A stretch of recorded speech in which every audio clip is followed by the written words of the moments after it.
Hello. I thought I would share something today about happiness and what God taught me, because I know lots of people are battling with this thing. Even if you, especially talking about to the young people still looking for their partner in life, or not married yet and still feel alone.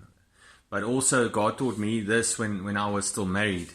I wasn't with Him, so I was a businessman, and I have a good wife, and so on. But the thing is, if you in the world, you even if you look happy, even if you've got $1 million, or if you're a billionaire, or you've got nothing, there's always something. If you're not with God, you're looking for something to make you happy. So you can look at people, they've their Facebook profiles, and everything looks like they are so happy. But if you look into their lives, maybe then they attach themselves to something that makes them happy. If you take that away out from their lives, then it will be a different story. So in my case, it was every weekend we must have a barbecue or braai, or it's all about the drinking or the party, or what we're gonna do next weekend. And I found stability in my business, and as soon as that shook, or there's something going on there, then it's trouble. And in my marriage, I expected my wife, unconsciously, I expected to be made happy by my wife. If she disappoints me, or if she does something I don't like, then it influences my happiness. So there was this burden, and she was also in the world. So there was this burden on the two of us, so I must make her happy, or she must make me happy, and if and it's such a weight for you to carry, to make someone else happy in your life. So God showed me this, and that my happiness could not come from a person or a thing. And because I used to do a lot of drugs, I used to drink a lot, I had issues in my life, and I used to grasp to things to sort of make me happy. Even if it's temporary, even if it's for just one night. Some people sleep around. Some people jump from relationship to relationship. As soon as it gets boring, or as soon as it becomes a responsibility, then they jump on. It's just that rush that some people go for. Or it might be the joys in life, the things. If you've got money, then you want the best car, or you want the best holiday, or the best whatnot. If you're religious, then you want to go to the best church, or you look at the surroundings or the physical to see, oh, this is a great church because they've got this massive building. If you are a leader, you look at the health of your system instead of the health of the people.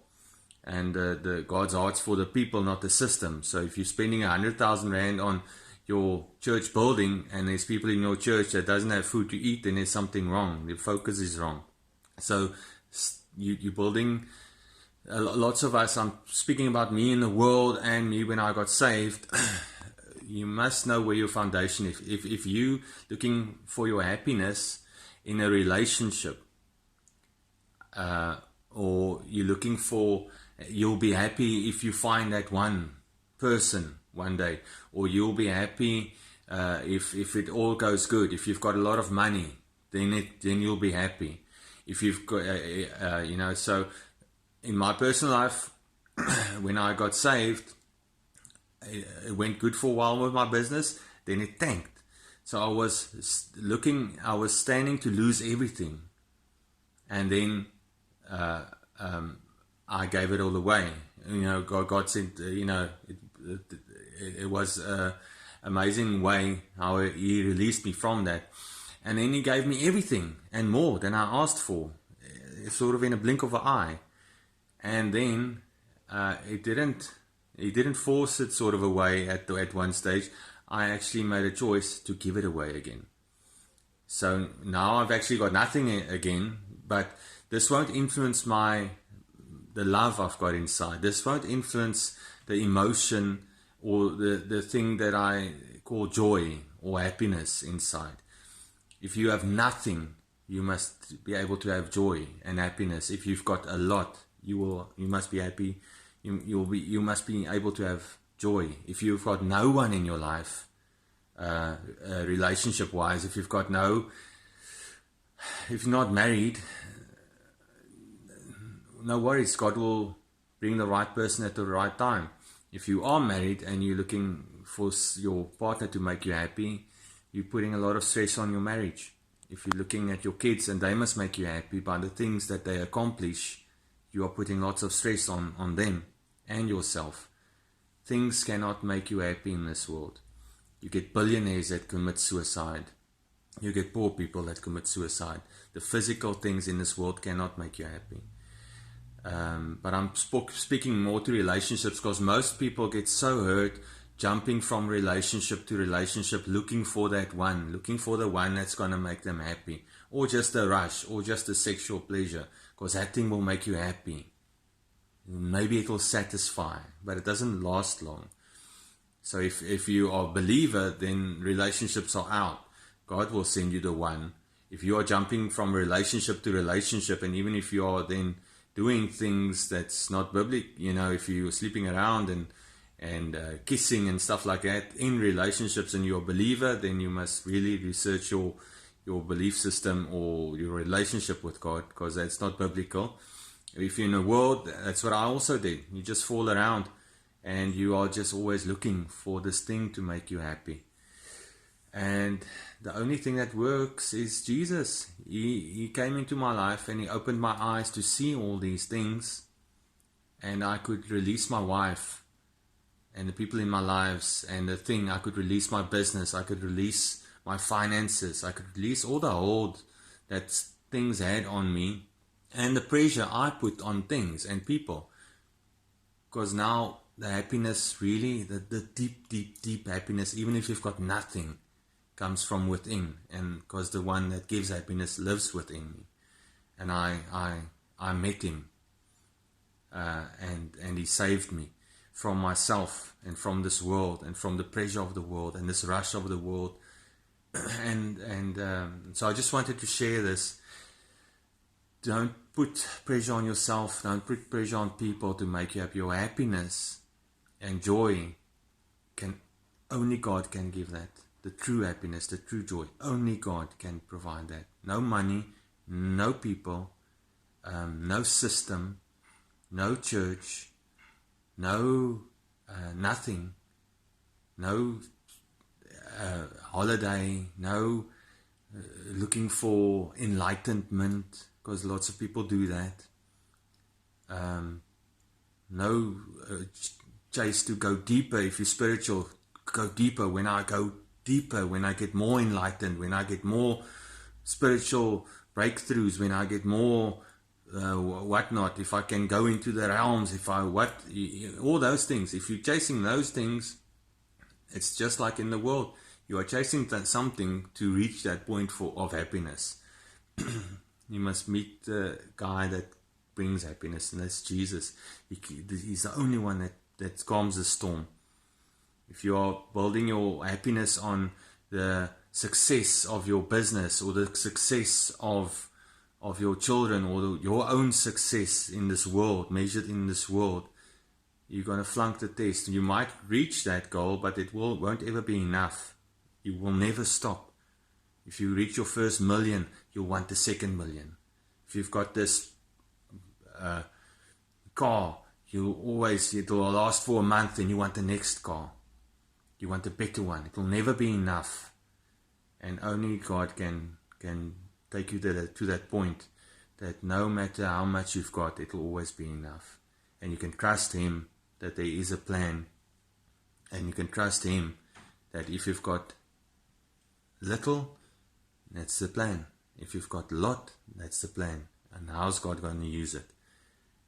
It's not a selfish type of living. And if you are selfish and it's all about you, then it's not about God. Then it's all about you. Then the pressure is on you again to perform, and you can't find peace. You won't find happiness, because then it's all on you. And if you can meet God through His Son Jesus, then the pressure is on Him. Then you can really be free from the things holding you down. So yeah, I just wanted to share this because I know there's a lot of young people still looking and falling around and so on. So it's more for relationships and what God taught me. But don't put pressure on people to make you happy. They can't make you happy. And you can't make people happy. And as soon as you realize that, you will be free. And if you do it in your own power, if you try this in your own power or in your own spirituality or in stuff like that, you will flunk the test. It will be temporary, and then you'll fall to the next thing. Only Jesus. Only Jesus. Jesus is the only way to God. The true God. Not these other things. Not Buddha and these all funny spiritual. There's lots of other spiritual things. There's only two ways. There's darkness and light. The only one that is light is Jesus. And He's the way to God, the true God. The other one, all the others are darkness. So, if you really grasp this thing, if you are following anything else but Jesus, and then you are following darkness, and that's the hard truth. You will always see the other side always has a price to pay. There's always something you have to do to reach a level or to go on. There's always this pressure to perform. So if you in this life to perform, even if you're a Christian and you feel like performance is a thing, you need to perform to reach a level, watch out. You're going to flunk the test. It's going to be hard. It's going to be a hard thing, is my son. So He can bring happiness, and it will lift the heaviness from your marriage, from your kids, from everyone. If you realize that no person can make you happy, okay, and nothing in this world can make you happy except Him. And I'm speaking from experience. I was a very rough guy. I was heavy in the world. I was you name it. I did it. But He was the only one that could help me and save me. So I know what I'm talking about. Okay, bye.